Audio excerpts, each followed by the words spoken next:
హనుమంతుడు శతయోజన సముద్రమును వేగముగా దాటుచున్నాడు. సముద్రుడు మైనాకుని పిలిచి, మైనాక, రామదూతకు స్వాగతము చెప్పు అనెను. మైనాకుడు మానవ రూపమును ధరించి వినయముగా, హనుమంత, నీవు నాకు మహోపకారం చేసిన వాయుదేవుని పుత్రునువు. కొంతసేపు నా పర్వతంపై విశ్రాంతి తీసుకొని వెళ్ళుము. మీ ఆతిథ్యముకు ధన్యవాదములు. రామకార్యార్థినై వెళ్ళుచున్నాను, నన్ను క్షమించుము. హనుమంతుడు అత్యంత వేగముగా వెళ్ళసాగెను. దేవతలు హనుమంతుని బుద్ధి బలమును పరీక్షింపదలచి దక్షపుత్రి కాశ్యప పత్ని నాగమాతయగు సురసను పంపిరి.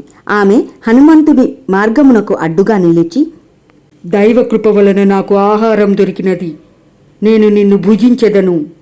నేను రామకార్యార్థినై వెళ్ళుచున్నాను. ఆ కార్యము పూర్తి చేసుకొని వచ్చి నీకు ఆహారమయ్యేదను. సురస హనుమంతుడి మాటలు వినలేదు. ఆమె మింగడానికి నోరు తెరచినది. ఆమె తెరచిన దానికన్నా హనుమంతుడు తన శరీరమును పెంచెను. ఆమె 100 యోజనముల నోరు పెంచుసరికి హనుమంతుడు సూక్ష్మ దేహమును ధరించి ఆమె నోట దూరి బయటకు వచ్చెను. హనుమంతుని బుద్ధి చాతుర్యమును చూసి సురస ప్రసన్నురాలై, నీ కార్యము శీఘ్రమే సఫలం కావాలి అని ఆశీర్వదించి మాయమైపోయినది. హనుమంతుడు కొంత దూరం వెళ్ళేసరికి ఇంకొక అంతరాయం ఏర్పడినది. రాహువు తల్లి సింహిక సముద్రమునందే నివసించుచున్నది.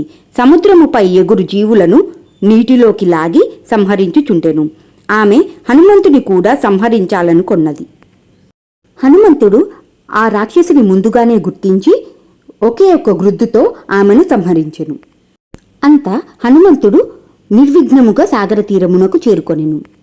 హనుమంతుడు ఒక పర్వత శిఖరమును ఎక్కి కూర్చుండెను.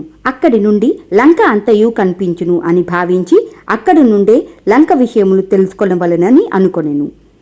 అతి విశాలమైన శరీరంతో అతడు లంక చేరి అక్కడి విషయములను అర్థం చేసుకొనుట సాధ్యం కాదని భావించి సూక్ష్మ రూపమును ధరించి లంకానగర ప్రముఖ ద్వారమునకు చేరెను. లంకానగర అధిష్టాన దేవత లంకిని లంకను ఎల్లప్పుడూ రక్షించుచుండెను.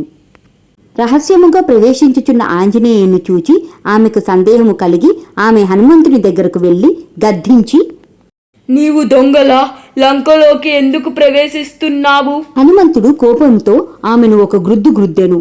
ఆమె రక్తము గక్కుచు, వానరునిచే రావణుడికి అంతము సమీపిస్తుందని బ్రహ్మదేవుడు గతమంతే చెప్పియున్నాడు అని లంకిని పలికెను.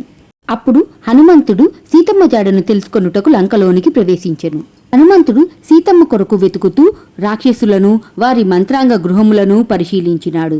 రావణుని అంతఃపురమును కూడా వెతికినాడు. మండోదరి తదితరులను చూచినాడు. కాని సీత మాత్రము అతనికి కానరాలేదు.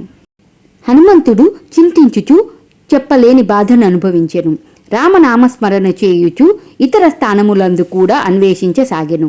అలా వెతుకుతుండగా హనుమంతుడు లంకలోని అశోకవాటిక సమీపానికి చేరాడు. ఈ అశోకవాటిక చూడముచ్చటగా ఉన్నది. సీతమ్మ ఇక్కడ ఉన్నట్లు నాకు అనిపించుచున్నది. ఇలా ఆలోచించుచు హనుమంతుడు ఒక చెట్టుపైకి ఎక్కి చూడగా ఆయనకు ఒక చెట్టు క్రింద సీతమ్మ కనిపించింది. విచారంగా ఏదో ఆలోచిస్తున్నది.